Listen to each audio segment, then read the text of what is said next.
సికింద్రాబాద్ హైదరాబాద్ రెండు కూడా ఈరోజు కాదు శతాబ్దాలుగా 1591లో హైదరాబాద్ మహానగరానికి ఆనాడు కులీ కుతుబ్ షా గారు పునాది వేస్తే ఆ తర్వాత విస్తరించే క్రమంలో హైదరాబాద్ విస్తరిస్తూ మరి జంట నగరాలుగా అటు సికింద్రాబాద్ ఇటు హైదరాబాద్గా మరి జోడెద్దుల మాదిరిగా ఒకదాన్ని ఇంకోదాన్ని విరదీయలేకుండా అట్లా అభివృద్ధిలో కానీ అల్టిమేట్గా విస్తరణలో కానీ రెండు నగరాలు భారతదేశంలో అదేవిధంగా ప్రపంచవ్యాప్తంగా కూడా ఇంగ్లీష్లో ట్విన్ సిటీస్ అని అలాగే తెలుగులో జంట నగరాల పేరుతో అందరికీ కూడా ఈ ప్రాంతం గురించి తెలిసిన వాళ్ళందరికీ కూడా సుపరిచితమైన నగరాలు హైదరాబాద్ సికింద్రాబాద్.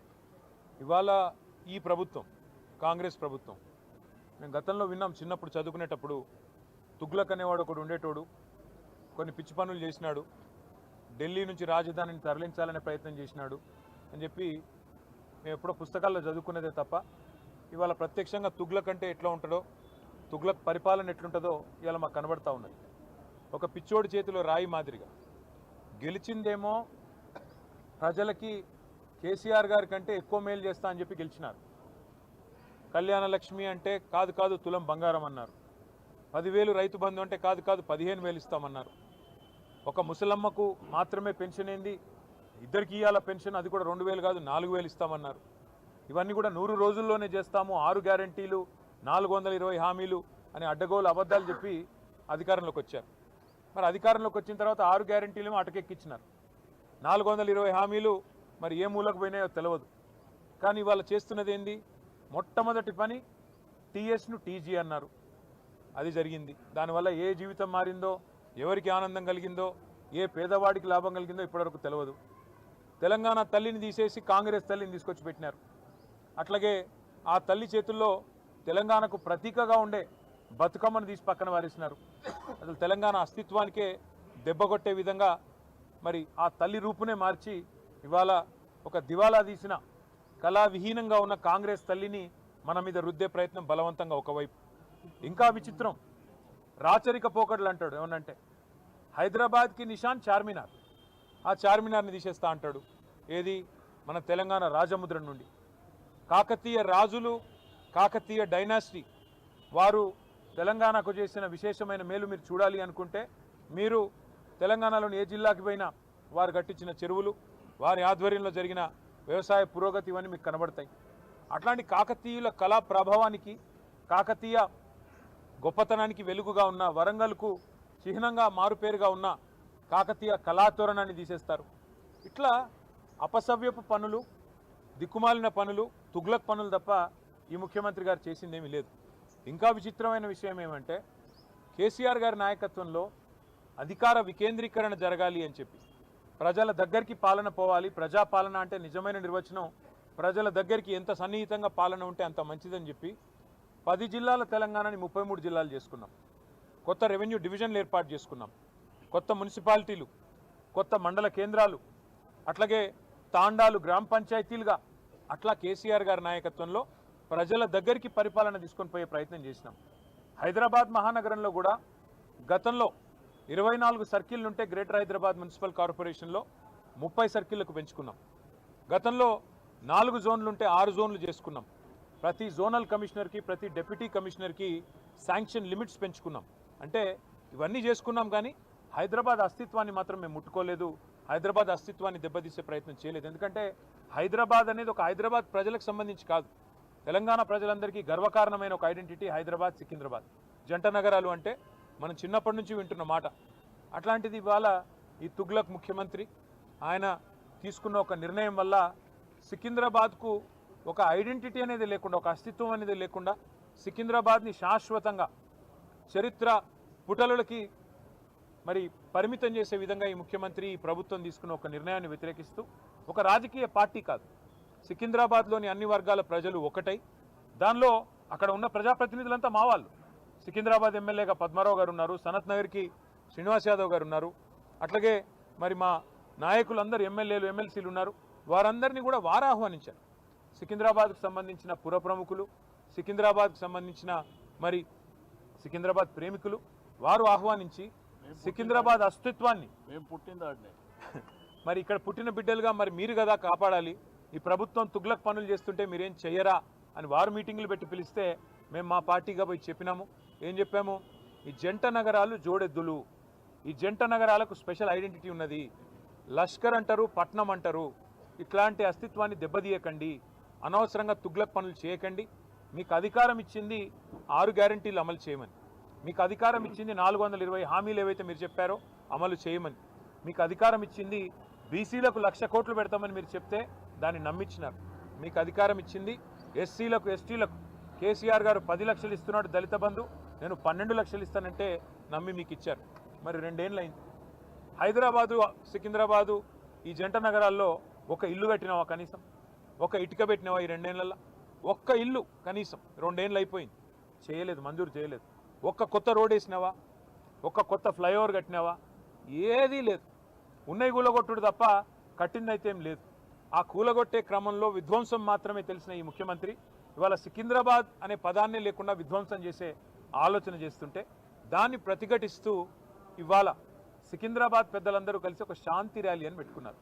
దానికి మమ్మల్ని అందరినీ ఆహ్వానిస్తే ఇవాళ ఉదయం అందరం తెలంగాణ భవన్లో సమావేశం అవుదాం, ఇక్కడ సమావేశమై మన గౌరవ ప్రజాప్రతినిధులందరం కూడా కలిసికట్టుగా పోదాం, సంఘీభావం చెప్దామని చెప్పి మేమందరం ఇక్కడ చేరుకున్న తర్వాత మాకు తెలిసింది శ్రీనివాస్ యాదవ్ గారిని హౌస్ అరెస్ట్ చేసే ప్రయత్నం చేస్తున్నారు, పద్మారావు గారిని హౌస్ అరెస్ట్ చేసినారు, మిగతా మన కార్పొరేటర్లని, మిగతా మా నాయకులని, దాదాపు 8,000 మంది మా సోదరులని సోదరిమణులని ఎక్కడి వాళ్ళని అక్కడ అరెస్టులు చేస్తూ ఉన్నారని చెప్పి ఇక్కడికి వచ్చిన తర్వాత తెలిసింది. అందుకే నేను ఈ తుగ్లక్ ముఖ్యమంత్రి గారికి చెప్పేది ఒకటే, మీ అధికారం అపరిమితమని మీరు అనుకుంటున్నారు. అధికారం 5 ఏళ్లకు ఒకసారి ప్రజలు రెన్యూ చేస్తే మళ్ళీ వస్తుంది తప్ప మీ ఇష్టం ఉన్నట్టు తుగ్లక్ పనులు చేస్తూ పోతుంటే అధికారం ఎవరికి శాశ్వతం కాదనేది ముఖ్యమంత్రి గారు గుర్తుపెట్టుకోవాలి. ఇంకొక మాట కూడా ముఖ్యమంత్రి గారికి నేను చెప్పేది, మీరు మీ కాంగ్రెస్ పార్టీ శాశ్వతంగా మరి ద్రోహులుగా చరిత్రలో మిగిలిపోతారు. తెలంగాణ అస్తిత్వాన్ని దెబ్బతీసిన ద్రోహులుగా, తెలంగాణ తల్లిని రూపుమాపి కాంగ్రెస్ తల్లిని ప్రతిష్ఠించిన ద్రోహులుగా, తెలంగాణ సంస్కృతిని తెలంగాణ అస్తిత్వానికి చిహ్నమైన కాకతీయ కళాతోరణాన్ని, చార్మినార్ని, తెలంగాణ ఆడపడుచులకు అత్యంత ప్రీతిపాత్రమైన బతుకమ్మని, వీటిని దెబ్బతీసిన ద్రోహులుగా నీ ప్రభుత్వం నీ పార్టీ నిలబడిపోతుంది.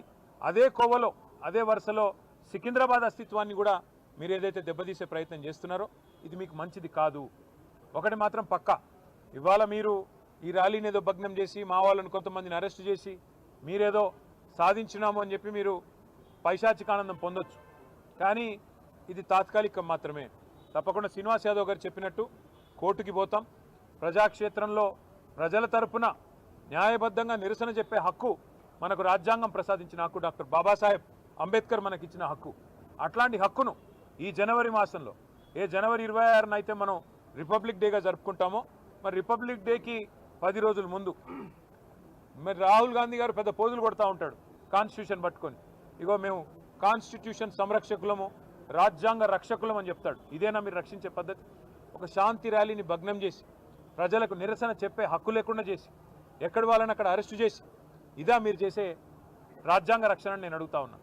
అందుకే శ్రీనివాస్ యాదవ్ గారు చెప్పినట్టుగా కోర్టుకి పోతాం, ప్రజలను కూడా జాగరూకులు చేస్తాం.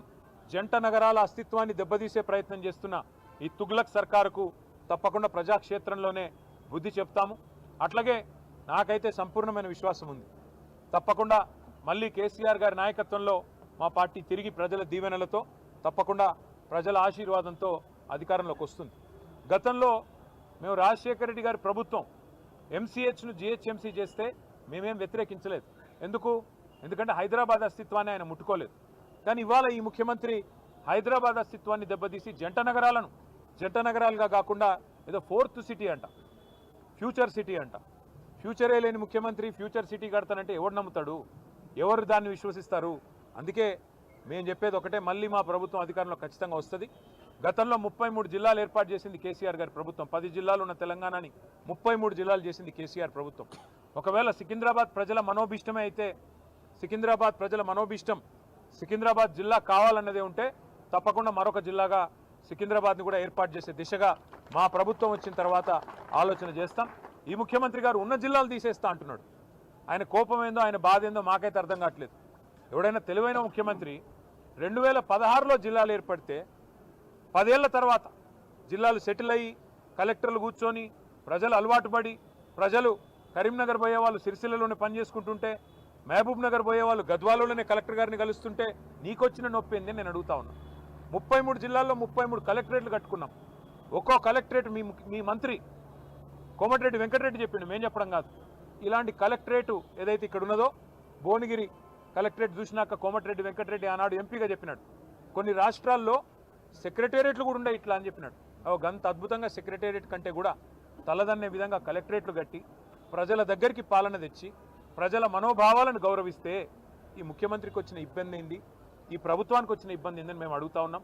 అట్లాగే అవసరమైతే సికింద్రాబాద్ను జిల్లా చేసే దిశగా ఆలోచన చేయాలి కానీ సికింద్రాబాద్ ప్రజల మనోభావాల్ని గౌరవించే దిశగా ఆలోచన చేయాలి కానీ ఈ రకంగా జంట నగరాలని వాటి అస్తిత్వాన్ని చావుదెబ్బగొట్టే విధంగా ఫ్యూచర్ సిటీ పేరిట 4th సిటీ పేరిట పనికిమాలిన తుగ్లక్ పనులు చేయకుండా మరి ప్రజల మనోభావాల్ని గౌరవించే దిశగా పోవాలని అట్లాగే తప్పకుండా న్యాయస్థానానికి పోతాం.